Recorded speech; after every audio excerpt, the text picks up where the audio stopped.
Question कर लिया था बहुत सारा। आज हम यहाँ पे आपके सामने लिखा है एनिमल किंगडम के बारे में। ठीक है भाई, एनिमल किंगडम यहाँ लिखा है जंतु जगत, इसके बारे में हम लोग स्टार्ट करेंगे। हमने आपको बता भी दिया था कि आप थोड़ा सा टॉपिक पढ़ के आइएगा। ठीक है, उम्मीद आप सभी लोगों ने पढ़ा भी होगा। ठीक है, तो आइए देखते हैं पहला क्वेश्चन यहाँ पे क्या है। ठीक है, पहला क्वेश्चन, और इसको याद करने की कोशिश करते हैं। इसी के माध्यम से पूरा चैप्टर आप तैयार करिए क्वेश्चन के माध्यम से। ठीक है भाई, चलिए भाई, यहाँ लिखा है पहला क्वेश्चन आपके सामने लिखा है। सभी बच्चे इसका जवाब देना स्टार्ट करें। पहला क्वेश्चन लिखा है निम्नलिखित में से किस संघ के सभी जंतु समुद्री होते हैं? मैरीन। ठीक है, यहाँ लिखा है निम्नलिखित में से किस संघ के जंतु सभी जंतु समुद्री होते हैं। यहाँ लिखा है वर्ड सभी, ये बात को आप ध्यान दीजिए। यहाँ लिखा है सभी। ठीक भैया, सभी मतलब क्या होगा? ऑल, जिसमें कोई अपवाद ना हो, जिसमें कोई एक्सेप्शन ना हो। जैसे सिंपली बात अगर हम करें तो जितने भी एनिमल्स होते हैं, एक फाइलम आपने सुना होगा इकाइनोडर्मेटा का, इकाइनोडर्मेटा। ठीक भाई, इकाइनोडर्मेटा, यहाँ पे देख लें, एक फाइलम का आपने नाम सुना होगा इकाइनोडर्मेटा का। सभी बच्चे बिल्कुल ध्यान से समझ लें। पहले मैं सभी फाइलम के नाम बता दे रहा हूँ आपको। बच्चों, पहला फाइलम होता है protozoa, porifera, coelenterata, ctenophora, platyhelminthes, aschelminthes, annelida, arthropoda, mollusca, echinodermata. उसके बाद कॉर्डेटा में बहुत सारे आ जाते हैं। ठीक है भाई, ये सारे के सारे सीक्वेंस वाइज हैं। जैसे पूछा गया कौन से ऐसे जंतु जो सभी समुद्री होते हैं, सारे के सारे समुद्र में पाए जाते हैं। तो बच्चों, जो फाइलम होता है इकाइनोडर्मेटा, इसके जितने भी मेंबर होते हैं, ऑल मेंबर, इसके जितने भी मेंबर होते हैं, ऑल मेंबर्स, जितने मेंबर होते हैं भाई, ऑल मेंबर्स कैसे होते हैं बच्चों? वो सारे के सारे भैया मैरीन वाटर होते हैं, सारे के सारे समुद्र में पाए जाते हैं, सारे के सारे समुद्री जंतु होते हैं। कोई अपवाद नहीं, इसमें कोई एक्सेप्शन नहीं है। लेकिन इस क्वेश्चन को और दूसरे तरीके से बताया जाए, बोला गया कि बताइए हमें कोई ऐसा संघ बताइए, हमें ऐसे संघ बताइए जिसमें समुद्री ज्यादातर जो एनिमल होते हैं समुद्री होते हैं। अब क्वेश्चन बदल गया, यहाँ लिखा है सभी जंतु, तो आंसर हो गया इकाइनोडर्मेटा। ठीक है, लेकिन अगर पूछा जाए कि कौन सा ऐसा फाइलम है जिसमें मोस्टली ज्यादा से ज्यादा जंतु जो होते हैं वो पाए जाते हैं समुद्र में, तो बच्चों आपको पता है सिलेंट्रेटा, टिनोफोरा और इकाइनोडर्मेटा, ये ज्यादा से ज्यादा जो मेंबर होते हैं इनके ज्यादा से ज्यादा ये सब कैसे होते हैं? मैरीन होते हैं। फिलहाल आपको इस क्वेश्चन के हिसाब से याद करके चलना है। ये सारे के सारे जंतु बच्चों समुद्री होते हैं और वो फाइलम का नाम भाई क्या है? इकाइनोडर्मेटा। ठीक भाई, इकाइनोडर्मेटा होता है। बच्चों यहाँ पे आंसर हो जाएगा, तीसरा वाला हो जाएगा। यहाँ पे लिखा है echinodermata, all member are present in marine water, या समुद्र पानी में पाए जाते हैं। ठीक है बच्चों, यहाँ पे एक चीज और मैं आपको बता देना चाह रहा हूँ पोरीफेरा के बारे में। ये पोरीफेरा के जितने भी जंतु होते हैं, आपको पता है कि पोरीफेरा के जितने भी जंतु होते हैं इनके शरीर में छेद पाया जाता है, कोर पाया जाता है। केवल एक ऐसा फाइलम, केवल एक ऐसा संघ जिसकी बॉडी के अंदर छेद, पूरे शरीर में छेद पाया जाता है, होल पाया जाता है, वो भैया फाइलम कौन होता है? पोरीफेरा। ठीक है, इस पोरीफेरा का एक कैरेक्टर और होता है, इसकी बॉडी के अंदर कीप कोशिकाएं, जिसको हम लोग बोलते हैं कोएनोसाइट सेल, कोएनोसाइट सेल या कीप कोशिकाएं बोलते हैं, वो केवल फाइलम पोरीफेरा में पाई जाती हैं। दूसरा यहाँ लिखा है सिलेंट्रेटा के बारे में। सिलेंट्रेटा को बच्चों हम लोग दूसरा नाम बोलते हैं नाइडेरिया। बच्चों को पता है कि सिलेंट्रेटा का दूसरा नाम होता है निडेरिया, बिना डरने वाला जीव। निडेरिया का मतलब क्या होता है? बिना डरने वाला जीव। सिंपली हम ऐसे एक्सप्लेन करते हैं, बताते हैं। होता क्या, क्योंकि इसमें नाइडोब्लास्ट या स्टिंगिंग सेल, ऐसे नाम सुनोगे आप लोगों ने, नाइडोब्लास्ट या स्टिंगिंग सेल, ये सारी की सारी चीजें जो होती है वो पाई जाती है बच्चों सिलेंट्रेटा में, वो केवल सिलेंट्रेटा में या निडेरिया में पाई जाती हैं। ठीक है, उसके बाद इकाइनोडर्मेटा में एक नाम आपने सुना होगा water canal system, water vascular system, canal system नहीं, वाटर वेस्कुलर सिस्टम। ठीक है, पानी वाला जो परिसंचरण तंत्र होता है उसके बारे में, वो ऐसी चीज है जो केवल फाइलम इकाइनोडर्मेटा में पाई जाती है। तो याद कर लें, वाटर वेस्कुलर तंत्र या सिस्टम या जल संवहन तंत्र केवल फाइलम या संघ इकाइनोडर्मेटा में ही पाया जाता है और बाकी किसी फाइलम में नहीं पाया जाता है। मैं आपको केवल वो चीज बता रहा हूँ जो हर फाइलम का स्पेसिफिक कैरेक्टर है, जो किसी और एक फाइलम में पाया जाएगा तो किसी अदर में नहीं पाया जाएगा। ठीक है भाई, बिल्कुल ध्यान समझ लें। जैसे मोलस्का यहाँ पे लिखा है, तो बच्चों को पता है मोलस्का के अंदर एक नाम होता है ऑर्गन ऑफ बोजेनस, या उसे एक नाम और बोलते हैं, उसी में ऑर्गन होता है उसको बोलते हैं रेडुला, ऐसा नाम बोला जाता है, ऑर्गन ऑफ बोजेनस, केबस ऑर्गन। ये सारी की सारी चीजें केवल मोलस्का में पाई जाती है, बाकी और किसी में नहीं पाया था। फिर से बता दे रहा हूँ, ऑर्गन ऑफ बोजेनस, या हम उसे बोलेंगे बोजेनस का अंग, या हम बोले केबस अंग, केबस ऑर्गन, और एक नाम और होता है बच्चों रेडुला, जो केवल फाइलम या संघ मोलस्का में पाया जाता है। फिर मैंने बोला इकाइनोडर्मेटा में जल संवहन तंत्र केवल इसी इकाइनोडर्मेटा में पाया जाता है। सिलेंट्रेटा में क्या होगा? इसके अंदर केवल इसका एग्जाम्पल आपको पता है कि हाइड्रा होता है, और इसमें जो एक नाम होता है स्टिंगिंग, ये स्टिंगिंग सेल या उसको बोलते हैं निमेटोब्लास्ट, ये केवल फाइलम सिलेंट्रेटा में पाया जाएगा। इसके बाद कैनाल सिस्टम, नाल तंत्र केवल पोरीफेरा में पाया जाता है, और इसी पोरीफेरा में कीप कोशिकाएं या कोएनोसाइट कोशिका पाई जाती है। ये सारी चीजें मैंने एक फाइलम के बारे में आपको बता दिया पूरे डिटेल्स में। ठीक है, एक चीज को समझ लीजिए, जो मैं बोल रहा हूँ अपने तरीके से उसको नोट कर लीजिए, याद करिए। ठीक है, चलिए इस क्वेश्चन का आंसर हो गया।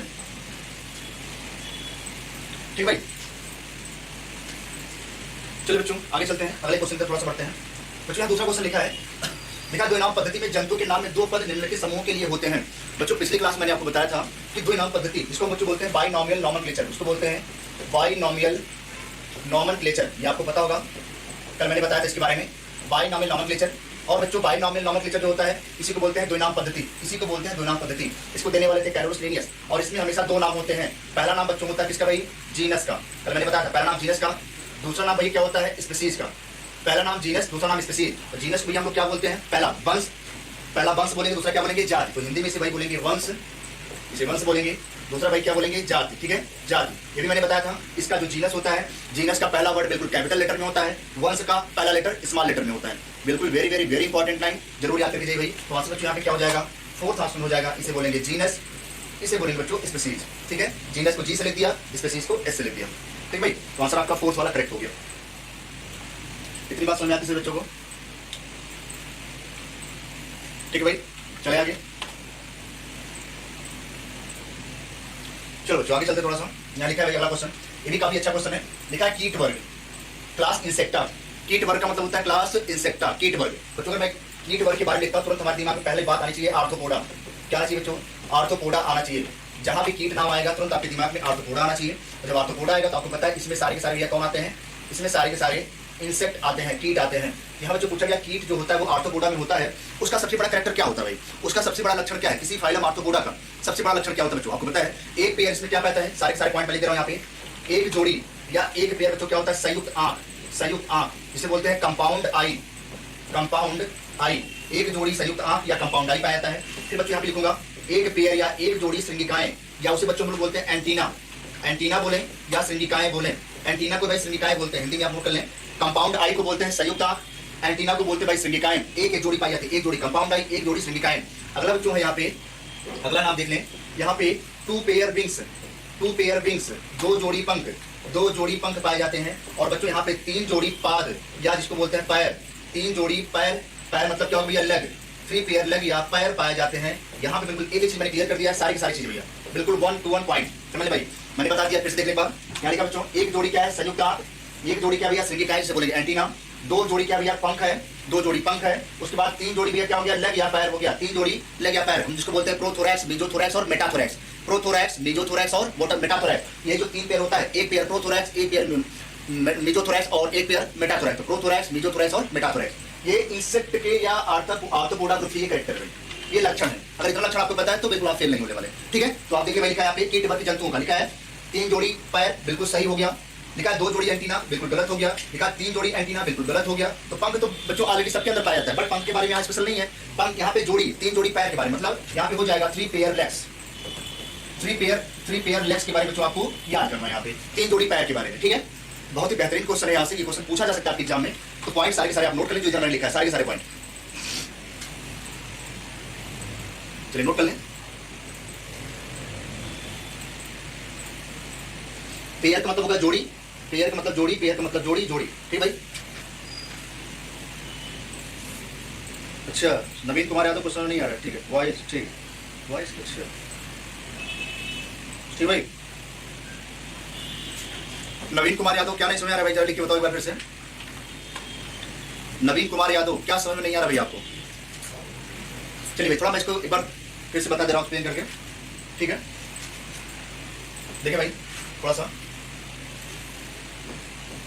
ठीक है। चलिए थोड़ा यहाँ पे देख लें, जैसे मैंने बताया बिल्कुल सिंपल बात, थोड़ा समझ लीजिए भाई। ठीक है, वॉइस प्रॉब्लम, बाकी सभी को वॉइस प्रॉब्लम में दिक्कत नहीं है। चलो केवल नवीन को समझ नहीं आ रहा। थोड़ी ठीक बात जरा, मैंने बोला, मैंने यहाँ लिखा था पहला पॉइंट, देख लें पहला पॉइंट यहाँ लिखा था आर्थ्रोपोडा। क्या लिखा था बच्चों? आर्थ्रोपोडा। यहाँ देख लें आर्थ्रोपोडा। आर्थ्रोपोडा को ऐसे लिख सकते हैं, आर्थ्रोपोडा, ऐसे भी आप इसको लिख सकते हो आर्थ्रोपोडा।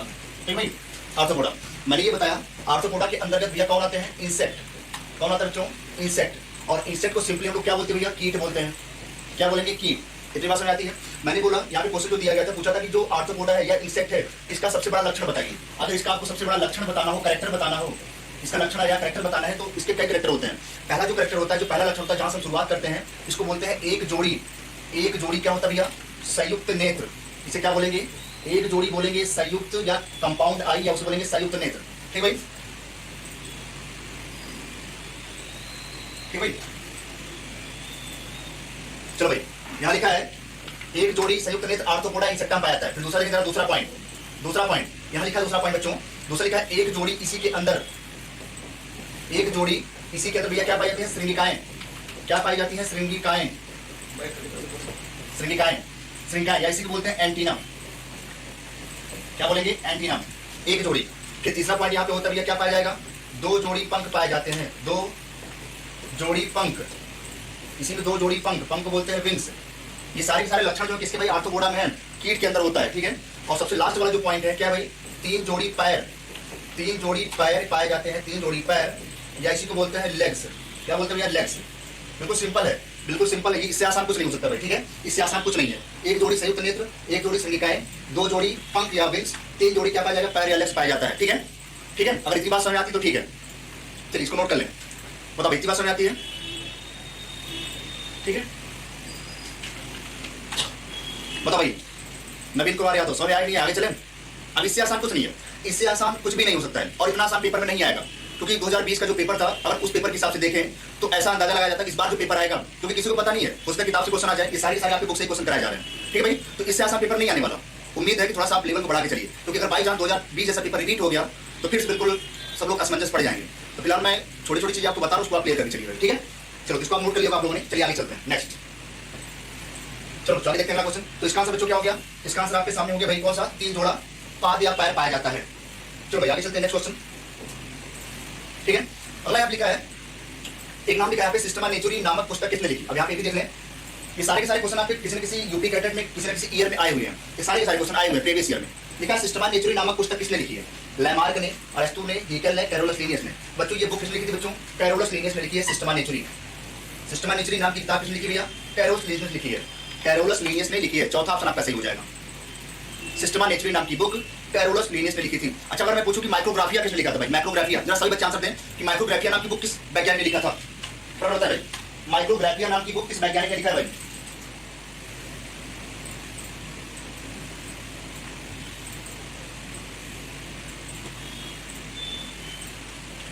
ठीक भाई, बताओ भाई किसने लिखी भाई? फटाफट से लोग बताएं, माइक्रोग्राफिया नाम की बुक किसने लिखी? किस वैज्ञानिक ने, किसने लिखा था, किस साइंटिस्ट ने?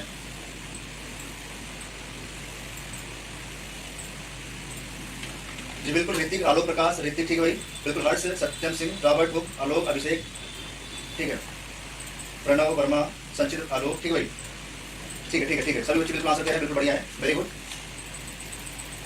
हाँ बिल्कुल, विकास, संदीप, ठीक भाई, ऋतिक, सत्यम शुक्ला, ठीक भाई, बहुत से, बिल्कुल ऋतिक, वेरी गुड। चलो तो सभी बच्चों का आंसर बिल्कुल सही आ रहा है। ठीक भाई, चलो आगे देखते हैं अगला क्वेश्चन। नेक्स्ट देखा बच्चों, यहाँ पे लिखा है मोलस्का का वर्ग जिसके सदस्यों में सिर पर कशेरुकियों की भांति बड़ी बड़ी आंखें होती हैं। यहाँ लिखा है मोलस्का के बारे में, जो संघ मोलस्का होता है उसके बारे में पूछ रहा है। जो संघ मोलस्का होता है, या मोलस्का के बारे में पूछा जा रहा है। जो मोलस्का होता है, मोलस्का, उससे पूछा रहा है मोलस्का का कौन सा ऐसा वर्ग है जिसके यहाँ लिखा है जिसके सिर पर बड़ी बड़ी आंखें होती हैं। आपने सुना होगा कभी कभी आपने सुना होगा ऑक्टोपस का, कभी आपने सुना है ऑक्टोपस? तो ऑक्टोपस के सिर पर पैर और उसके बड़ी बड़ी आंखें पाई जाती हैं। सिर पर पैर और बड़ी बड़ी आंखें, तो ऑक्टोपस जो होता है वो संघ मोलस्का का है। और यहाँ पे पूछा गया है कौन से वर्ग का है, कौन सी क्लास का भैया? तो कौन सी क्लास का हो जाएगा भैया? सिफेलोपोडा। मतलब यहाँ पे लिख देंगे सिफेलोपोडा, ऐसे लिखेंगे इसको, सिफेलोपोडा। क्या लिखेंगे बच्चों? सिफेलोपोडा। सिफेलोपोडा का मतलब होता है जिसके सिर पर पैर हो। सिफेलो मतलब होता है हेड, जैसे यहाँ लिखा है सिफेलो, तो सिफेलो का मतलब होता है हेड और पोडा का मतलब क्या होता है? पैर। तो जिसके सिर पर पैर हो उसे भैया क्या बोलेंगे? सिफेलोपोडा। और उसे पाया था ऑक्टोपस, जिसको बोलते हैं डेविल फिश। डेविल फिश का दूसरा नाम क्या बोलते हैं भाई? ऑक्टोपस। आप लोग जितने भी एनिमल किंगडम सारे के सारे एग्जांपल बिल्कुल रखिए, याद करिए। ठीक है, चलिए यहाँ पे जो आंसर हो जाएगा सिफेलोपोडा हो जाएगा भाई, सिफेलोपोडा। ठीक है, सिफेलोपोडा आंसर हो जाएगा। चलो भाई, डी बिल्कुल आंसर सही है। डोली यादव, सोनू पाल, ठीक है भाई, ठीक है, चलो वेरी गुड, डी आंसर बिल्कुल सही है। चलो आगे देखते हैं नेक्स्ट अगला क्वेश्चन। देखिए बच्चों, तारामीन, तारामीन को बच्चों क्या बोलते हैं? स्टारफिश। यहाँ लिखा है तारामीन को क्या बोलेंगे? स्टारफिश। पहले तो ये जाने स्टारफिश कौन से फाइलम में पाया था बच्चों? ये फाइलम पाया था इकाइनोडर्मेटा में। ये पाया जाता है इकाइनोडर्मेटा में, ये पाया था इकाइनोडर्मेटा में। स्टारफिश को बोलते हैं तारामीन। तारामीन लिखा है किस वर्ग में पाया था बच्चों? तो तारामीन हमेशा स्टारफिश पाया था एस्टेरॉयडिया में। इसको लिखते हैं ऐसे, एस्टेरॉयडिया। इसको इंग्लिश में लिखेंगे एस्टेरॉयडिया।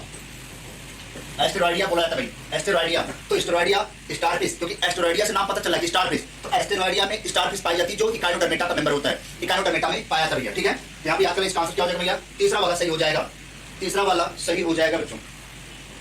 ठीक भाई, बिल्कुल सही। विकास कुमार पटेल, सी बिल्कुल सही है। वेरी गुड बेटा, वेरी गुड भाई विकास, बहुत बढ़िया, यू आर टू एक्सीलेंट, बहुत बढ़िया, वेरी गुड। चलो भाई अगला क्वेश्चन देखते हैं बच्चों। नेक्स्ट यहाँ लिखा बच्चों, स्पंजों का सबसे बड़ा महत्वपूर्ण लक्षण क्या है बच्चों? देख ले यहाँ पे, अगर मैं स्पंज के बारे में बताऊं, स्पंज के बारे में, तो बच्चों स्पंज को बोलते हैं, इसके शरीर में भैया बहुत ज्यादा छेद पाए जाते हैं।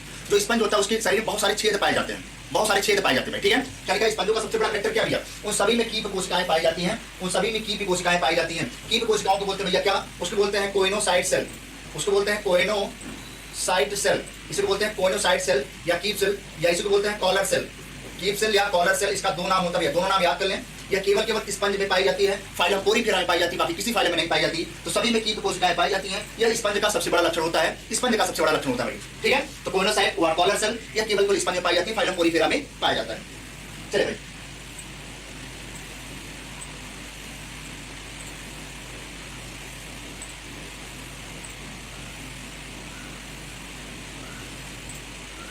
चलो इतनी बात समझ में आ रही है, इतनी बात समझ में आती है, ठीक है।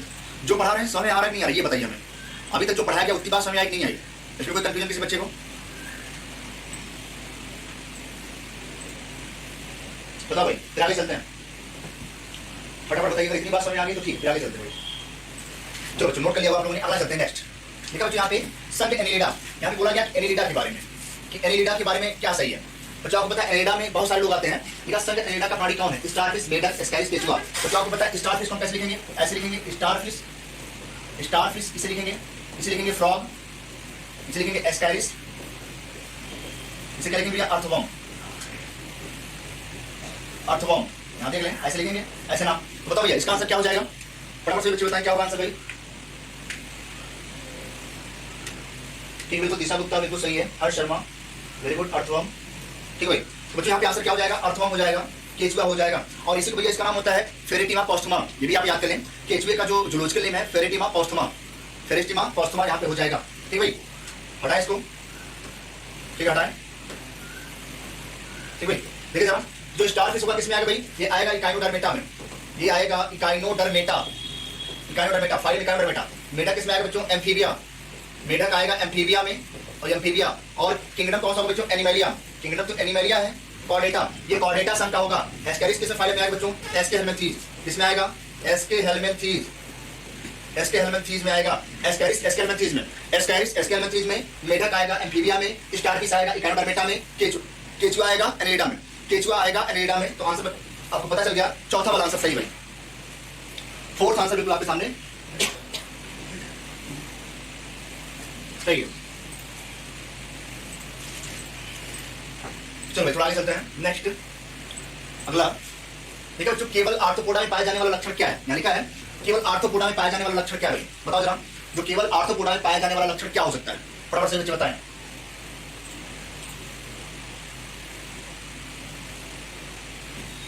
ठीक भाई, केवल आर्थ्रोपोडा में पाए जाने वाले लक्षण क्या हो सकते हैं?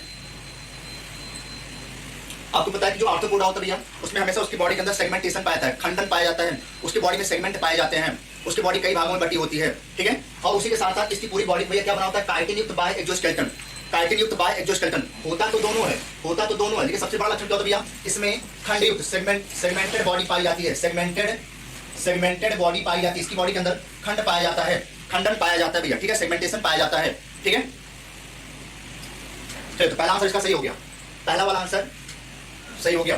चलो आगे देखते हैं नेक्स्ट। देखो जो वर्गीकरण की मूल इकाई क्या है? यहाँ लिखा है क्लासिफिकेशन, यहाँ लिखा है क्लासिफिकेशन। अब यहाँ पे देख लें क्लासिफिकेशन में भाई क्या बोलेंगे? वर्गीकरण। तो क्लासिफिकेशन की सबसे मूल इकाई तो क्या होती है? स्पीसीज। क्या होती है? स्पीसीज। तो आंसर बिल्कुल सही हो जाएगा भैया, क्या हो जाएगा? स्पीसीज हो जाएगा। क्लासिफिकेशन की सबसे छोटी इकाई स्पीसीज होती है, सबसे smallest unit of classification species होती है भाई, smallest unit of classification species को बोला जाता है, सबसे छोटी इकाई होती है वर्गीकरण की, ठीक है भाई, इसको भी याद कर लें।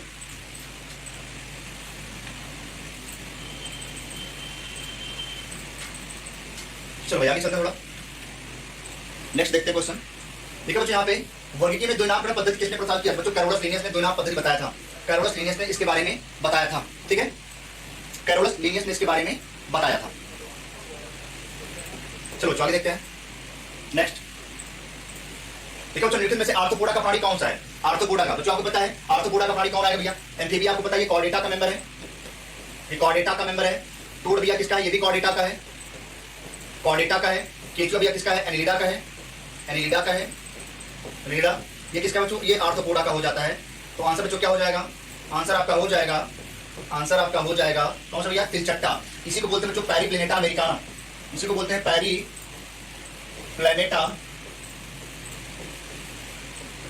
अमेरिकाना, इसी का नाम होता है भैया पैरीप्लेनेटा अमेरिकाना, पैरीप्लेनेटा अमेरिकाना, इसी का जूलॉजिकल नेम होता है। तो इसका जूलॉजिकल नेम पैरीप्लेनेटा अमेरिकाना, जो आर्थ्रोपोडा ग्रुप में पाया जाता है। तो किस में आएगा भैया? आर्थ्रोपोडा में आएगा।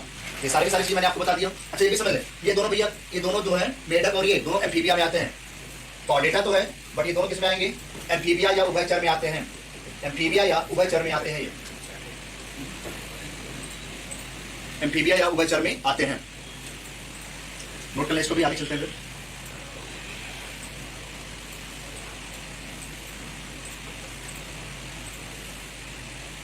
ठीक है भाई, चले आगे, इतना हो गया होगा, नोट कर लिया सभी लोगों ने।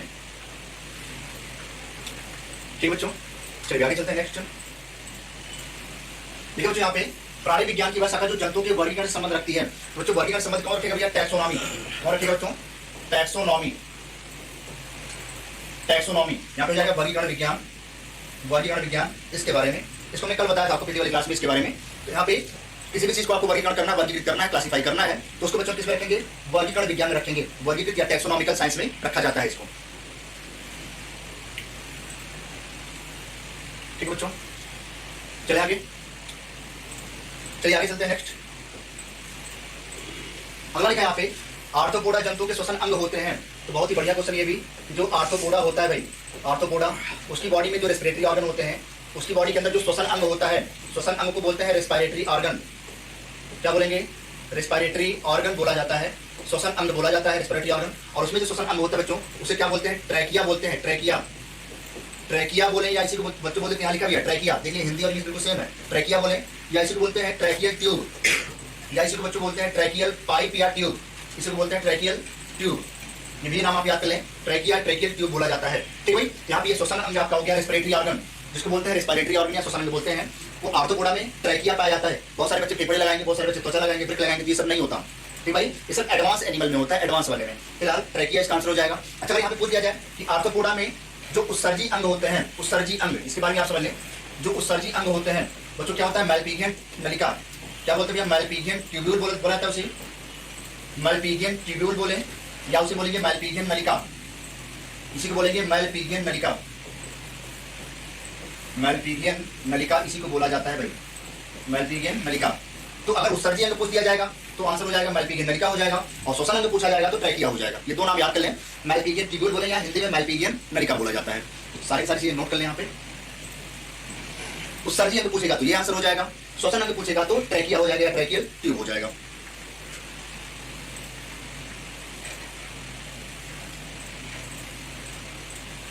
ठीक है भाई, चले आगे, इसको नोट कर लेते आगे चलते हैं। अगला क्वेश्चन आपके सामने लिखा है बच्चों कि अमीबा में संकुचनशील रिक्तिका का प्रमुख कार्य क्या है? जो संकुचनशील रिक्तिका होती है, ये इसे बोलते हैं कॉन्ट्रैक्टाइल वैक्यूल, उसे बोलते हैं contractile vacuole, contractile vacuoles, contractile vacuole इसे बोलेंगे संकुचनशील रिक्तिका। बच्चों इसका काम ये होता है कि अमीबा के शरीर के अंदर तमाम सारे पानी के और नमक के अवशोषण को या उसके आदान प्रदान को बिल्कुल मेंटेन किए रहे। मतलब ये ऑस्मो रेगुलेशन करवाती है। क्या कराएगा? Osmo regulation. ये ऑस्मो रेगुलेशन कराने का काम करती है। ऑस्मो रेगुलेशन मतलब परासरण नियंत्रण करवाती है, परासरण नियंत्रण को करवाने का काम करती है। जरूर याद करें, कॉन्ट्रैक्टाइल वैक्यूल अमीबा में पाया जाता है। जबकि एक नाम आपने सुना होगा एंट अमीबा, एक नाम और होता है एंट अमीबा हिस्टोरिका। नाम तो बिल्कुल लग रहा है सेम, लेकिन उसके अंदर कभी भी यह कॉन्ट्रैक्टाइल वैक्यूल नहीं पाई जाती है। अमीबा के अंदर तो कॉन्ट्रैक्टाइल वैक्यूल पाया जाएगा, पैरामीशियम के अंदर तो पाया जाएगा, यूग्लिना के अंदर तो पाया जाएगा, लेकिन कभी भी एंट अमीबा के अंदर नहीं पाया जाएगा। जरूर याद कर लें। आपसे कभी कोई क्वेश्चन पूछेगा अमीबा और एंट अमीबा में सबसे बड़ा अंतर बताइए, तो अमीबा में बच्चों संकुचनशील रिक्तिका या कॉन्ट्रैक्टाइल वैक्यूल तो पाई जाती है, बट एंट अमीबा में कभी भी संकुचनशील रिक्तिका या कॉन्ट्रैक्टाइल वैक्यूल नहीं पाई जाती है। ठीक है भाई, यहाँ से बिल्कुल क्लियर कर लें। तो आंसर बच्चों परासरण नियंत्रण या उसे बोलेंगे ऑस्मो रेगुलेशन। ठीक है, ऑस्मो रेगुलेटरी कंट्रोल बोले या ऑस्मो रेगुलेशन बोले, ये दो नाम आप याद कर लें। यहाँ पे आंसर हो जाएगा, फोर्थ वाला आंसर आपका करेक्ट हो जाएगा, सही हो जाएगा।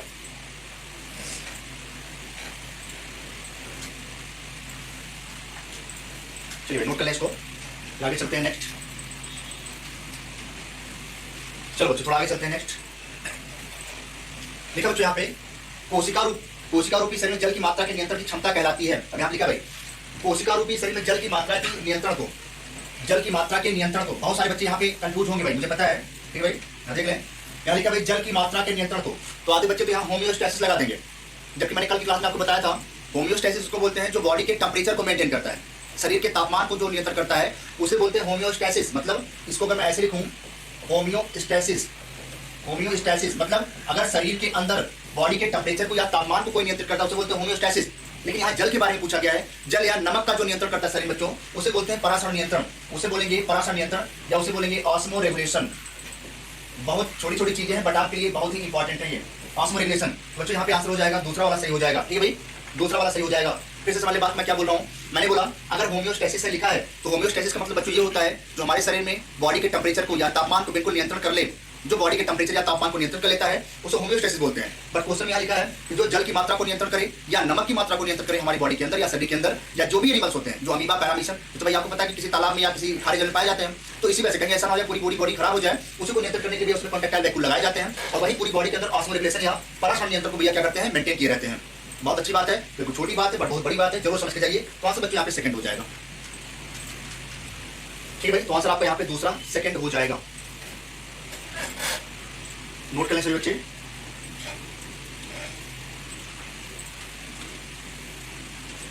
चलो भैया आगे चलते हैं। नेक्स्ट देखिए बच्चों, यहाँ पे अमीबा की खाद्य रीतिका कॉन्टैक्टाइल वैक्यूल आप लोग बहुत पहले से पढ़ते चले आ रहे होंगे। बहुत सारे ऐसे बच्चे होंगे जो 11th या 12th होंगे, बहुत सारे ऐसे बच्चे होंगे जो 12th पास आउट होंगे, वो लगातार पढ़ते चले आ रहे होंगे कि भाई जो खाद्य रीतिका होती है, जो कॉन्टैक्टाइल वैक्यूल होता है, इसका काम क्या होता है। तो जाहिर सी बात आपको पता है कि जल और नमक का या साल्ट का नियंत्रण करना। यानी कहा कि अमीबा की जो खाद्य रीतिका है खरगोश की किस संरचना के समतुल्य होती है, इक्विवेलेंट होती है, किसके बराबर होती है। बच्चों यकृत के बराबर कभी नहीं होगी, अमाशय के बराबर भी कभी नहीं होगी, मुख के बराबर भी कभी नहीं होगी। बच्चों हमेशा किसके बराबर होगी, आहार नाल के बराबर होगी। क्योंकि हमारी बॉडी में आहार मतलब खरगोश की बॉडी में जो आहार नाल होता है, यही वाटर को और नमक के संतुलन को मेंटेन करने का काम करता है, जिसको हम लोग बोलते हैं जीआईटी, गैस्ट्रो इंटेस्टाइनल ट्रैक्ट, या इसे हम बोलते हैं एलिमेंट्री कैनाल। और एलिमेंट्री जो कैनाल होती है बच्चों, यह मुख से लेकर के गुदा या इनर तक, माउथ से लेकर के गुदा तक, माउथ से खरगोश के मुख से लेकर के उसके गुदा तक यह आहार नाल फैली होती है, आहार नाल फैली होती है। ठीक है भाई, तो आंसर यहाँ पे बच्चों हो जाएगा फोर्थ, आहार नाल हो जाएगा। डी ऑप्शन आपके सामने सही है भाई।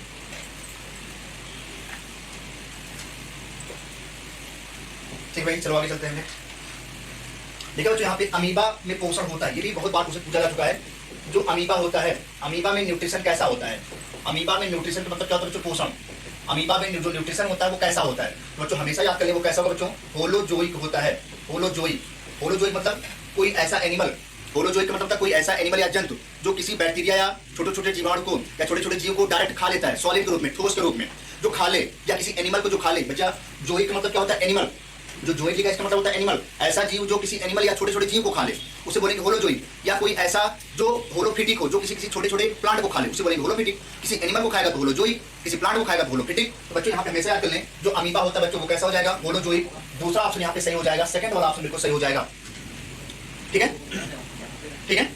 तो यहाँ लिखा है होलोफिटिक। होलोफाइटिक का मतलब क्या होता है, ऐसा जो प्लांट को खा जाए, जो छोटे छोटे प्लांट को खा जाए, उसे बोलेंगे होलोफाइटिक। यहाँ लिखा है सैप्रोफाइटिक, ऐसी चीज जो अपना खाना सड़ी गली चीजों से लेते हैं, उसे बोलते हैं भाई सैप्रोफाइटिक।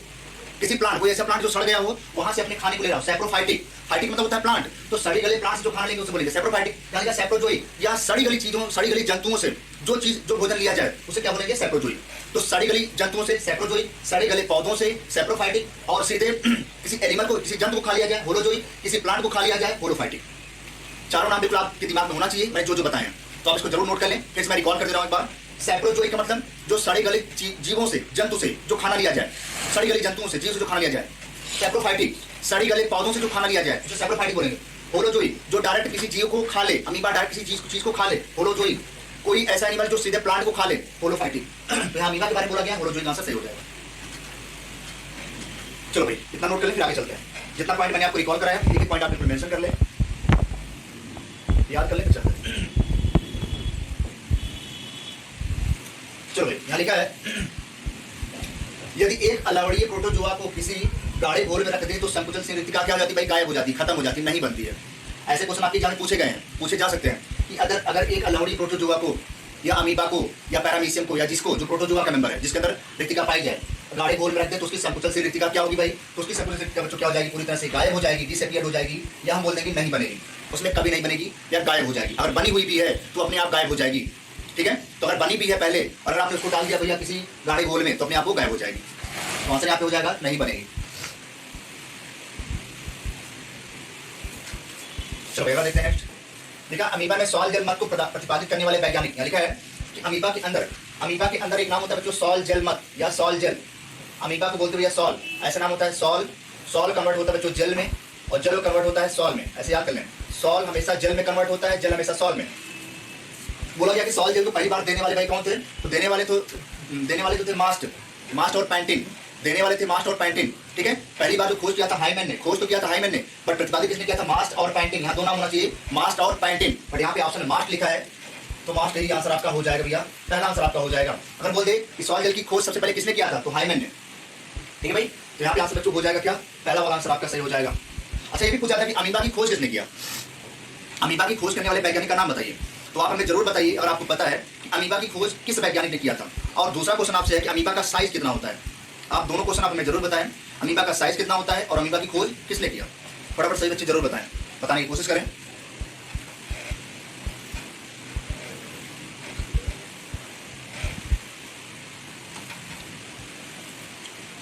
चलिए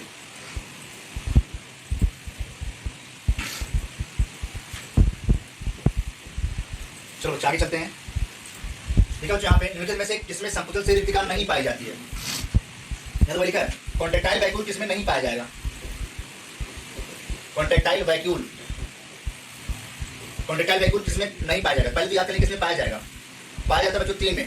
पहला नाम है अमीबा, अमीबा, दूसरा नाम है पैरामीशियम, पैरामीशियम, तीसरा नाम है यूग्लिना। इन तीनों में पाया जाता है, इन तीनों में तो पाया जाएगा, इन तीनों में कॉन्ट्रेक्टाइल वैक्यूल पाया जाएगा। लेकिन देखिए जरा यहाँ पे, जैसे मैं यहाँ पे लिख दूं भैया क्या लिखा है। पहला नाम लिखा है प्लाज्मोडियम वाइवेस, प्लाज्मोडियम वाइवेस ये नाम लिखा है पहला नाम। दूसरा नाम लिख रहा हूं नाम है एंट अमीबा हिस्टोलिटिका, एंट अमीबा OMEBA, एंट अमीबा हिस्टोलिटिका ये दूसरा नाम है, एंट अमीबा हिस्टोलिटिका ये नाम भाई। तो इन दोनों के अंदर कभी भी कॉन्ट्रेक्टाइल वैक्यूल नहीं पाई जाएगी। तो यहाँ पे देख लें आंसर आपका चौथा हो जाएगा कि प्लाज्मोडियम वाइवेस और एंट अमीबा हिस्टोलिटिका के अंदर कभी भी कॉन्ट्रेक्टाइल वैक्यूल या संकुचनशील रिक्तिका नहीं पाई जाएगी, नहीं पाई जाएगी भाई। ठीक है, इतनी बात आप मेंशन कर लें, याद कर लें।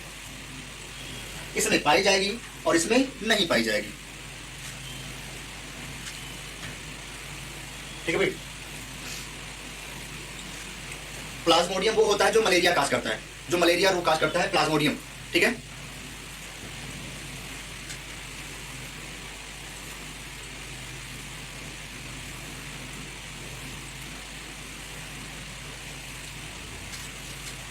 चलो भैया आगे चलते हैं थोड़ा। नेक्स्ट देखा है आपने अमीबा की खाद्य रिक्तिका में माध्यम क्या होता है। देखा है जो अमीबा के अंदर जो कॉन्ट्रेक्टाइल वैक्यूल होता है उसमें क्या सिस्टम होता है खाना को पचने का। तो बच्चों पहले क्षारीय होता है, फिर क्या होता है भाई अम्लीय। पहले क्षारीय माध्यम, फिर अम्लीय, पहले एल्कलाइन देन एसिडिक। यहाँ पे दूसरा ऑप्शन सही हो जाएगा, पहले क्षारीय फिर अम्लीय, दूसरा ऑप्शन सही हो जाएगा। चलो भैया आगे चलते हैं नेक्स्ट। देखा बच्चों अमीबा के प्रचलन में कौन भाग लेता है। बच्चों आपको पता है कि अमीबा का स्ट्रक्चर हम कैसे रफली स्ट्रक्चर कोई बनाते हैं ऐसे करके, ऐसे करके। ये आपको दिख रहा है भाई क्या है, ये अमीबा आपको दिख रहा है यहाँ पे अमीबा। देख भाई ये जो अमीबा है बच्चों, अमीबा ऐसे करके मैं अमीबा बना दूं, यहाँ पे बहुत सारे माइटोकॉन्ड्रिया बना दूं ऐसे करके, यहाँ पे मैं केंद्रक बना दूं, ये केंद्रक हो गया। ये जो आपको यहाँ पे दिख रहा है, जो यहाँ पे ऐसे भरे होते हैं जो सॉल या जेल या प्रोटोप्लाज्म जो इसके शरीर में भरा होता है, प्रोटोप्लाज्म। जिधर प्रोटोप्लाज्म जाता है उधर ये क्या बन जाता है बच्चों, ये स्यूडोपोडिया बन जाता है, स्यूडोपोडिया बन जाता है। इसी को भैया बोलते हैं स्यूडोपोडिया। तो आंसर भैया क्या हो जाएगा, तीसरा वाला सही हो जाएगा। यही स्यूडोपोडिया क्या करता है, प्रचलन या चलने में मदद करता है, लोकोमोटरी अंग होता है। ये क्या होता है बच्चों, इसे बोलते हैं locomotory organ, locomotory organ, locomotory अंग बोला जाता है, लोकोमोटरी ऑर्गन, प्रचलन करने वाला, चलने वाला अंग यही स्यूडोपोडिया होता है। ठीक भैया, इसे बोलते हैं कूटपाद, इसे को बोलते हैं कूटपाद, कूटपाद, इसे बोला जाता है कूटपाद। ठीक भाई, यहाँ पे आप ये देख लें अमीबा के प्रचलन, लोकोमोटरी ऑर्गन, स्यूडोपोडिया, कूटपाद।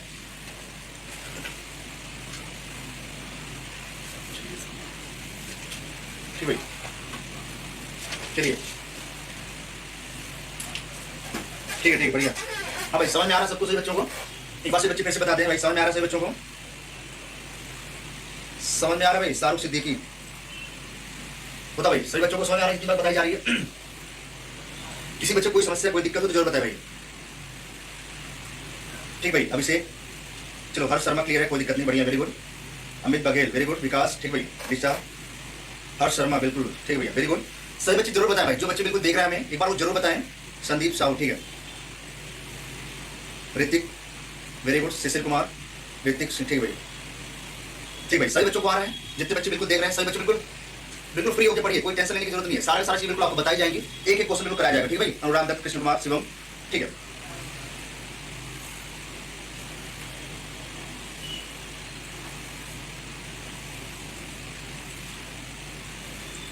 ठीक भाई, चलो अगर क्लियर है भाई, आकांक्षा ठीक है, आलोक प्रकाश ठीक है, चलो ठीक है, गंगा राम ठीक है। बरसात हो रही है, अरे बरसात तो होने तो भाई, कोई दिक्कत नहीं। सत्यम शुक्ला जौनपुर ठीक भाई, चलो भाई आगे चलते हैं नेक्स्ट, वेरी गुड।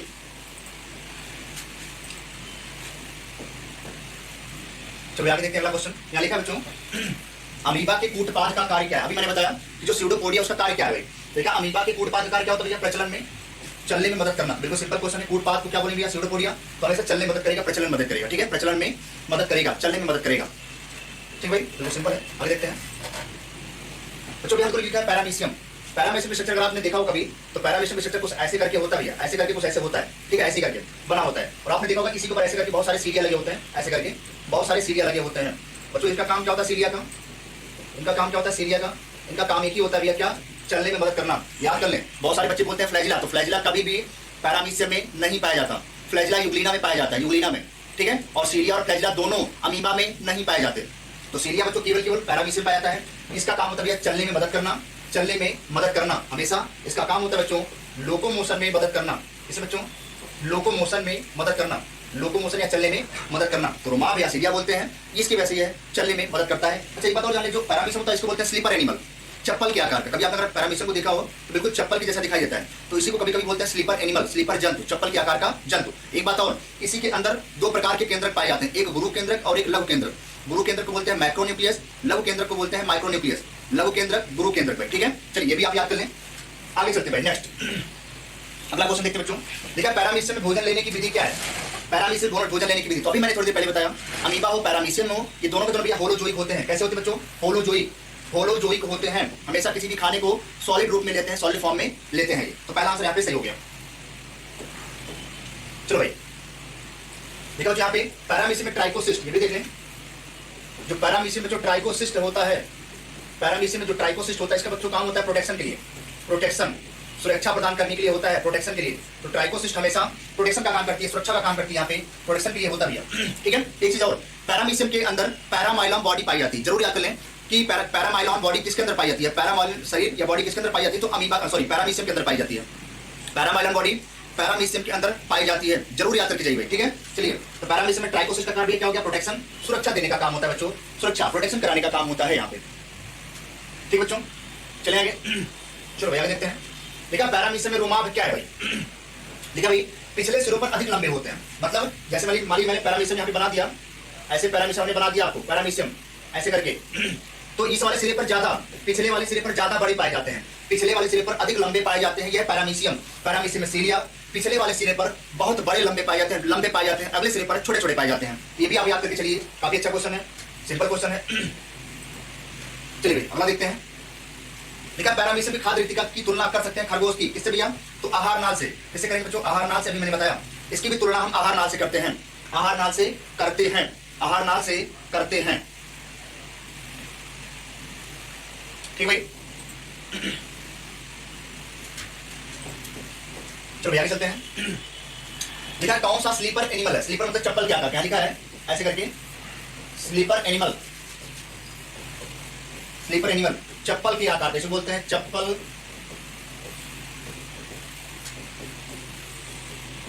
चप्पल के आकार का। स्लीपर एनिमल चप्पल के आकार का। तो बच्चों कौन हो जाएगा? पैरामीशियम हो जाएगा, पैरामीशियम हो जाएगा। ठीक भाई, पैरामीशियम हो जाएगा, पैरामीशियम हो जाएगा। तो आप पैरामीशियम पूरा पढ़ लीजिए, अमीबा पूरा पढ़ लीजिए। ठीक है, नेक्स्ट चलते हैं। ये बच्चों एस्कैरिस के बारे में। तो पहले एस्कैरिस के बारे में कुछ चीज जान ले। यहाँ पे जो एस्कैरिस होता है बच्चों, एस्कैरिस ये कौन से फाइल में पाया जाएगा बच्चों? एस्के हेलमिन्थीज, एस्के हेलमिन्थीज में पाया जाता है। दूसरा पॉइंट बच्चों कैसा होता है? यूनिसेक्सुअल, एक लिंगी होता है। यूनिसेक्सुअल, यूनिसेक्सुअल होता है, एक लिंगी होता है। यूनिसेक्सुअल होता है, एक लिंगी होता है। इसमें हमेशा जो मेल होता है ये छोटा होता है, मेल छोटा। फीमेल कैसी होती है? फीमेल, फीमेल कैसी होती है? बड़ी। मेल छोटा, फीमेल बड़ी। देखिए कैसा हो जाएगा? एक लिंगी हो जाएगा, एक लिंगी हो जाएगा, एक लिंग इसके अंदर होते हैं। ठीक भाई, चले आगे। अगला लिखा है, लिखा है एस्कैरिस में पीनियल सीटी। लिखा है पीनियल सीटी पाई जाती है बच्चों मादा के अवस्कर मार्ग में। यहाँ देख ले, मादा सॉरी नर के अवस्कर मार्ग में पाई जाती है पीनियल सीटी। पीनियल सीटी केवल नर के अवस्कर मार्ग में ही पाई जाती है, नर के रिप्रोडक्टिव ऑर्गन के आसपास से पाई जाती है। ठीक भाई, तो दूसरा आंसर यहाँ पे सही हो गया। बिल्कुल सिंपल क्वेश्चन है, आसान क्वेश्चन है, आप याद कर सकते हैं इसको। चलो आगे चलते थोड़ा। ठीक है, यहाँ पे निम्न में से एक में द्वितीय पोषक की आवश्यकता नहीं होती। यहाँ पूछा गया है किसमें द्वितीय पोषक की आवश्यकता नहीं होती, मतलब द्वितीय पोषक को बोलेंगे सेकेंडरी होस्ट, इसे बोलेंगे सेकेंडरी होस्ट। Secondary host. याद करें बच्चों, जो एस्कैरिस होता है इसमें कभी भी सेकेंडरी होस्ट नहीं चाहिए। इसका जो केवल प्राइमरी होस्ट है वो मैन है। इसका प्राइमरी होस्ट मैन या ह्यूमन है भाई, ठीक है। आगे तो यहाँ लिखा है, बाकी इन तीनों में जरूर याद करें भैया, इन तीनों में दो होस्ट होता है बच्चों। प्राइमरी होस्ट भी होते हैं, प्राइमरी पोषक भी होता है और द्वितीयक पोषक भी होता है, सेकेंडरी होस्ट भी होता है। बिल्कुल याद कर लें, very very very important question यहाँ से, ठीक भाई। मतलब इन तीनों में तो प्राथमिक पोषक और द्वितीयक पोषक दोनों पाए जाएंगे, लेकिन एस्कैरिस में केवल प्राथमिक पोषक पाया जाता है, द्वितीयक पोषक नहीं पाया जाता। जरूर याद करके जाइए, आंसर इसका हो जाएगा एस्कैरिस। इसको नोट कर लें कि एस्कैरिस में कभी भी द्वितीयक पोषक नहीं पाया जाता, प्राथमिक पोषक पाया जाता है। द्वितीयक पोषक तो नहीं है, लेकिन प्राथमिक पोषक पाया जाएगा। और प्राथमिक पोषक भैया कौन है? हम ही लोग हैं, आप ही लोग हैं।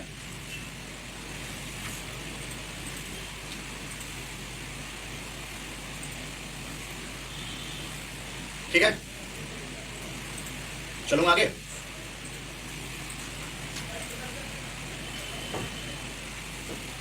लिखा है एस्कैरिस में लैंगिक दूरता के संदर्भ महत्वपूर्ण लक्षण क्या है भाई? होंठ, शरीरीकरण, थैलेस्मिक, पिनियसिटी। बच्चों यहाँ पे क्या हो जाएगा? पिनियसिटी हो जाएगा। पिनियसिटी की वजह से लैंगिक दूरता दिखाई देती है। मेल और फीमेल बिल्कुल अलग अलग दिखाई देते हैं, बिल्कुल नर अलग मादा अलग। तो इसी पिनियसिटी की वजह से ये हमेशा दिखाई देता है भाई, ठीक है। चलो आगे चलते हैं। यहाँ लिखा एस्कैरिस के होंठ, यहाँ लिखा जो एस्कैरिस के होंठ होते हैं बच्चों कैसे होते हैं? डेंटिकुलेट। उसके मुख में दांत पाए जाते हैं, डेंटिकुलेट होते हैं, उसमें दांत पाए जाते हैं। जरूर याद करके जाइए, उसके दांत भैया कैसे होते हैं? दंत युक्त होते हैं, डेंटिकुलेट होते हैं। तो एस्कैरिस के होंठ हमेशा, एस्कैरिस के मुख में, होंठों में दांत पाए जाते हैं, डेंटिकुलेट होते हैं, डेंटिकुलेट।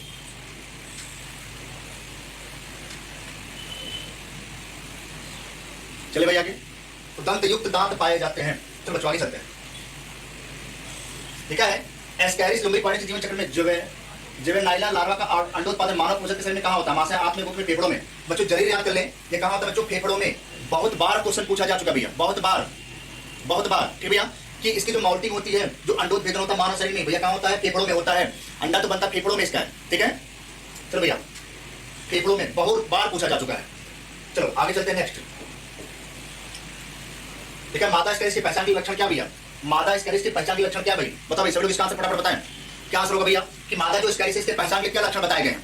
इसका आंसर आप लोग देंगे, मैं नहीं दूंगा, क्योंकि आप लोग बचपन से पढ़ते चले आ रहे हैं। मेल फीमेल एस्कैरिस, कौन टेढ़ा होता है, कौन सीधा होता है, किसकी पूंछ टेढ़ी होती है, किसकी पूंछ सीधी होती है, ये सब आपने पढ़ा है। इसका आंसर आप लोग देंगे, इसका आंसर मैं नहीं देने वाला, ठीक भाई, आप ही देंगे।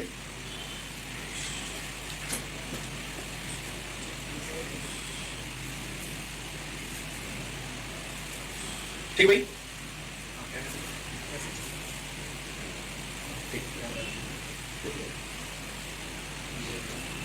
चलो इसका आंसर आप लोग हमें कमेंट बॉक्स में दीजिएगा, बाकी इसका आंसर हम बताएंगे आपको। जितने भी क्वेश्चन मैं आपको छुड़वा रहा हूं, सारे आंसर आपको बताए जाएंगे। चलो भैया आगे चलते हैं नेक्स्ट। लिखा जो एल्कोपार नाम की मेडिसिन, ये भी याद कर लें। जो एल्कोपार होता है उसमें कौन सी मेडिसिन किसके लिए जाती है? तो एस्कैरियासिस के लिए एल्कोपार दी जाती है। ये दवा एस्कैरियासिस, ऐसे लिखेंगे, एस्कैरियासिस के लिए। एल्कोपार नाम की मेडिसिन एस्कैरियासिस के लिए दी जाती है भाई। एल्कोपार नाम की मेडिसिन एस्कैरियासिस के लिए दी जाती है।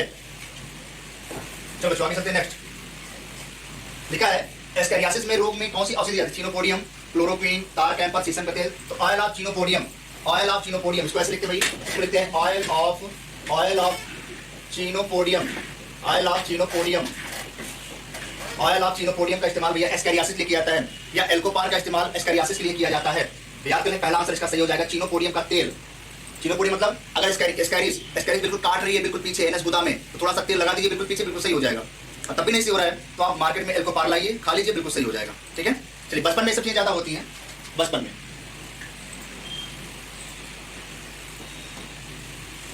अब आगे कुछ लिखा केचुए के बारे में। देखिए बच्चों, केचुए में जो वृषण पाया जाता है, जो टेस्टिस पाई जाती है, वृषण को क्या बोलेंगे भाई? टेस्टिस। तो वृषण कहाँ पाया? लिखा है केचुए वृषण किन खंडों में होता है? बताए भाई, केचुए में वृषण किन खंडों में होता है? तो बच्चों जो वृषण होता है कहाँ पाया था भैया? 10-11वें खंड पर पाया जाता है। 10-11 वाले नंबर खंड पर, 10वें खंड पर पाया जाता है टेस्टिस। वृषण को बोलते हैं भाई टेस्टिस। तो 10वें और 11वें पर पाया जाता है। सिंपल क्वेश्चन, आसान क्वेश्चन है। केचुए वृषण किन खंडों में होता है भाई? तो 10 और 11 में होता है, ठीक भाई।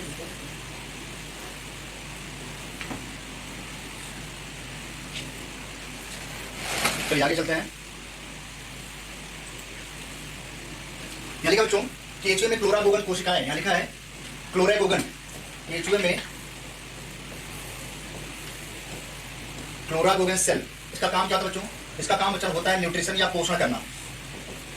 न्यूट्रिशन या इसे बच्चों क्या बोलेंगे? पोषण करने का होता है, पोषण करने का होता है बच्चों। यहाँ पे आंसर क्या हो जाएगा भाई? सेकंड वाला ऑप्शन आपके सामने हो जाएगा, जरूर याद कर लें। क्लोरागोगेन कोशिकाएं ये केवल अर्थों में पाई जाती हैं, एनिलिडा में पाई जाती है भाई, अर्थोम या एनिलिडा में पाई जाती है, तो जरूर इसको याद कर ले भाई, एनिलिडा या अर्थोम में पाई जाती है। क्लोरागोगन कोशिकाएं केवल अर्थोम या केचुए में पाई जाती है, ये क्लोरागोगन कोशिकाएं। ठीक भाई, यहाँ पे एक चीज और थोड़ा समझ लें अर्थोम के बारे में, मैं आपको बता दे रहा हूँ थोड़ा सा। जो अर्थोम होता है इसके बारे में कुछ पॉइंट नोट कर लें आप बच्चे। देखो भाई, यहाँ पे बच्चों मैं पहली बात आपको बताऊं, जो अर्थोम होता है इसके अंदर जो उत्सर्जी अंग होता है, उत्सर्जी अंग, जो उत्सर्जी अंग क्या होता है इसमें? नेफ्रेडिया। क्या होता है बच्चों? नेफ्रेडिया। उत्सर्जी अंग इसके शरीर में नेफ्रेडिया होता है, नेफ्रेडिया। दूसरा बच्चों, अगर बोलूं कि श्वसन अंग क्या होगा? श्वसन अंग क्या होगा भाई? श्वसन अंग बच्चों क्या होता है इसमें? त्वचा या स्किन। त्वचा को भैया क्या बोलेंगे? स्किन बोलेंगे, स्किन। तीसरा बच्चों, पोषण के लिए आपने क्लोरागोगन सेल के बारे में आपने जान ही लिया है, अर्थो क्लोरागोगन सेल। तीसरा बच्चों, जो इसमें हृदय होता है, हृदय 4 जोड़ी, मतलब यहाँ लिख में जो हृदय होता है, हृदय वो 4 जोड़ी पाए जाते हैं, 4 जोड़ी, 4 जोड़ी पाए जाते हैं। कौन कौन से खंड पर? 7 पर, 9 पर, 12 पर, 13, इन सब पर भैया क्या पाए जाते हैं? 4 जोड़ी हृदय पाए जाते हैं, 7 पर, 9 पर, 12 पर, 13 पर। एक जोड़ी 7 पर, एक जोड़ी 9 पर, एक जोड़ी 12 पर, एक जोड़ी 13 पर। अगला जो होता है बच्चों, अर्थों के शरीर में लगभग 100 से 120 खंड पाए जाते हैं, 100 से 120 खंड पाए जाते हैं, ये भी आपको पता है, 100 से 120 खंड पाए जाते हैं पूरे शरीर में अर्थों के। अगला एक नाम होता है बच्चों रक्त ग्रंथि, ब्लड ग्लैंड, ये भी आप जरूर याद करके जाइएगा। ये बच्चों पाया जाता है 4, 5, 6 सेगमेंट पर पाई जाती है रक्त ग्रंथि या रक्त ग्लैंड। ठीक है, ब्लड ग्लैंड इसको बोलते हैं।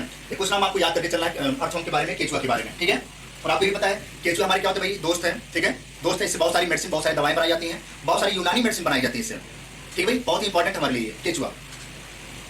और एक बात और यहाँ पे याद करें, केचुआ बच्चों कैसा होता है? द्विलिंगी होता है, द्विलिंगी होता है, द्विलिंगी होता है मतलब बाई सेक्सुअल। द्विलिंगी मतलब क्या बच्चों?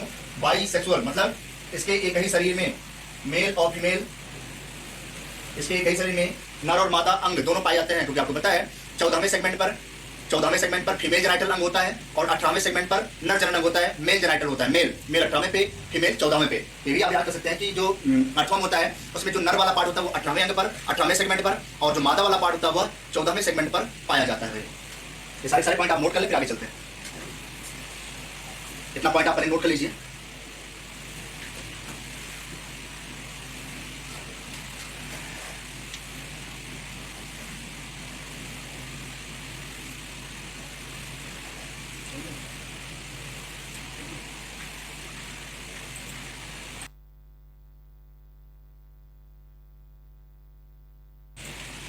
चलो एक्सपोर्ट आ रहा है, थोड़ा सा आगे कर रहे हैं। चलिए आगे चलते थोड़ा सा। नेक्स्ट दो यहाँ लिखा है, अगला क्वेश्चन, केचुए में पेशड़ी का कार्य क्या है? पेशड़ी का गीजड़, पेशड़ी क्या बोलते हैं? गीजड़ उत्सर्जन, भोजन को पीसना, कच्चे पदार्थ का अवशोषण। तो बच्चों आपको पता है जो गीजड़ होता है, गीजड़ इसे भैया क्या बोलते हैं? पेशड़ी। और आपको पता है गीजड़ी का एक ही काम होता है, उसको काटना, खाना जो खाता है उसको पीसना, काटना। तो बच्चों भोजन को पीसने का काम भैया कौन करेगा? यही पेशड़ी करता है, यही गीजड़ करता है। तो गीजड़ बोलते हैं, पेशड़ी बोलते हैं, जहां पर खाने को पीसा जाता है, उसको रगड़ा जाता है, पीसा जाता है, रगड़ा जाता है। ठीक है, यहाँ पर लिखा भाई उत्सर्जन। तो मैंने अभी बताया केचुए में उत्सर्जन नेफ्रेडिया के द्वारा होता है, केचुए में उत्सर्जन नेफ्रेडिया के द्वारा होता है, केचुए में उत्सर्जन नेफ्रेडिया के द्वारा होता है। चलो भाई आगे चलते हैं।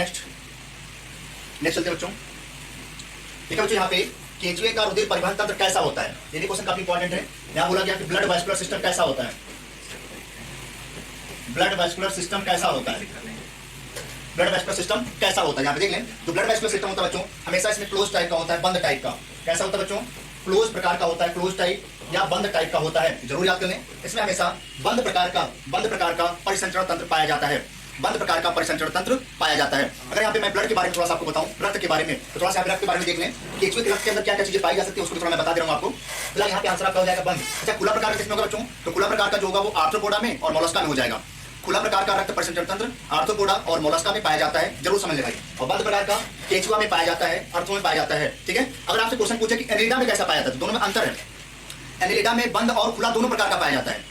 एनिलिडा में फाइलम संघ एनिलिडा में बंद और खुला दोनों प्रकार का, लेकिन केवल केचुआ या अर्थवर्म में बंद प्रकार का पाया जाता है भाई। ठीक है, ये बात बिल्कुल समझ लें जो बोल रहा हूँ।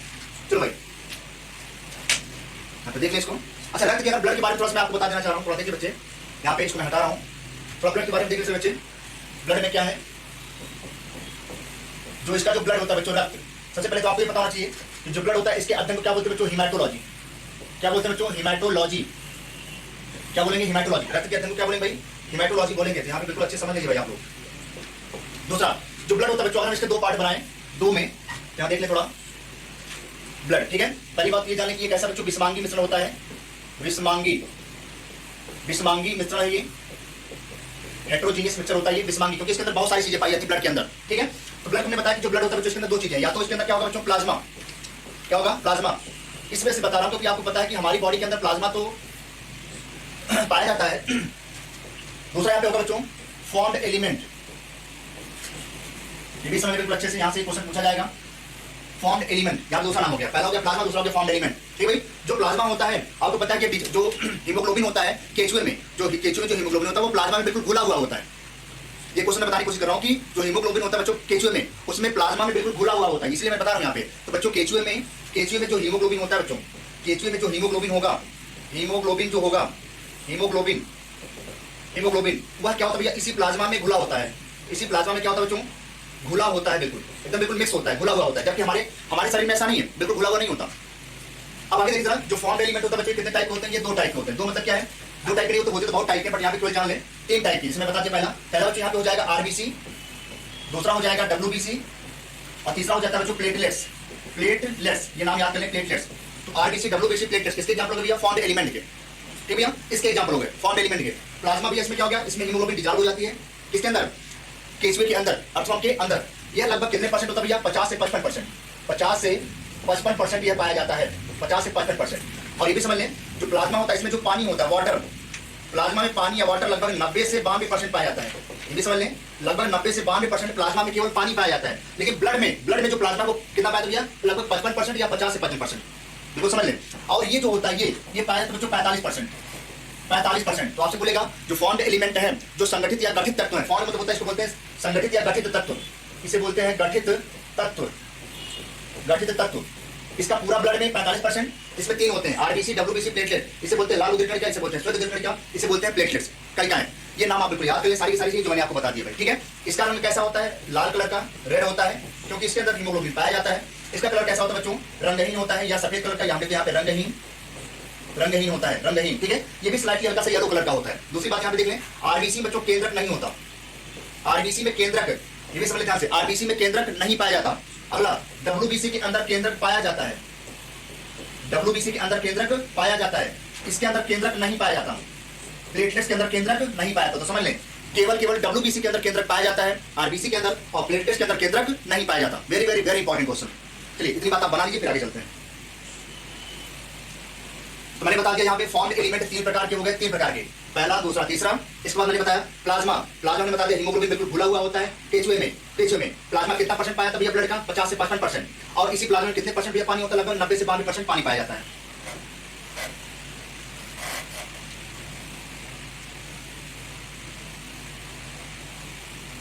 ठीक भाई, हो गया।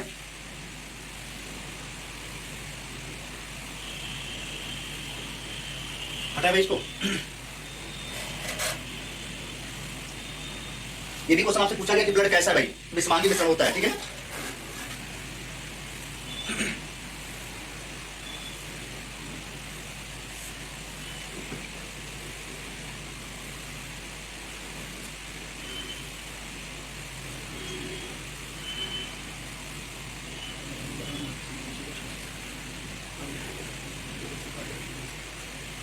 दिलीप कुमार, प्लेटलेट्स में न्यूक्लियस होता है।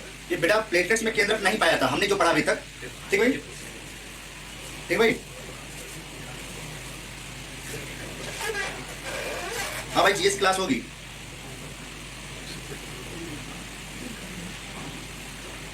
ठीक भाई, चलिए आप लोग क्लियर कर लीजिए कि प्लाज्मा में केंद्रक, सॉरी प्लेटलेट्स में केंद्रक नहीं पाया था। एक बार हम और क्लियर कर लेंगे, फिलहाल हमारे हिसाब से केंद्रक नहीं पाया था, ठीक है। चलिए ठीक है, चलिए बाकी इतनी जितनी चीजें बताई, इसमें कोई समस्या इसमें बताइए। अभी तक जो चीज बताई इसमें कोई समस्या तो आप बताइए भाई।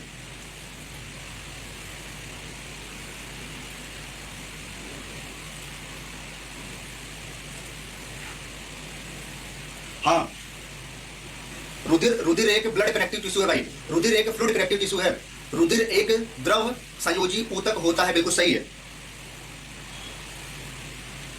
ठीक है।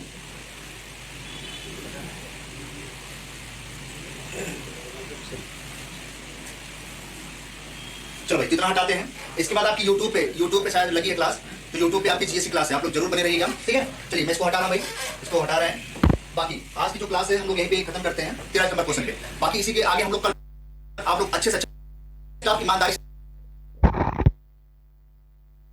आप टेस्ट दीजिए, बिल्कुल आइसोलेट होकर के दीजिए, जहां पे कोई ना हो, केवल आप हो, ना तो मोबाइल हो। अगर आपके पास मोबाइल पे पेपर जाता है तो आप मोबाइल पे दीजिए, कोई दिक्कत नहीं है, बट आप किसी अदर मोबाइल या अदर बुक या किसी नोट्स का इस्तेमाल ना करें। आप उसके पहले आप जितना पढ़ना आप पढ़ लीजिए, ठीक है। ये बात का आप विशेष ख्याल रखिए, क्योंकि यही पढ़ाई आपकी यूपी कैडेट एग्जाम में काम आएगी। अगर आपने घर पे नकल किया तो आप समझ लीजिए फिर आपके लिए एग्जाम बहुत ही खतरनाक हो जाएगा। तो बिल्कुल आप ईमानदारी से पढ़िए, जो चीजें पढ़ाई जा रही है, टेस्ट पेपर वैसा ही दिया जा रहा है जो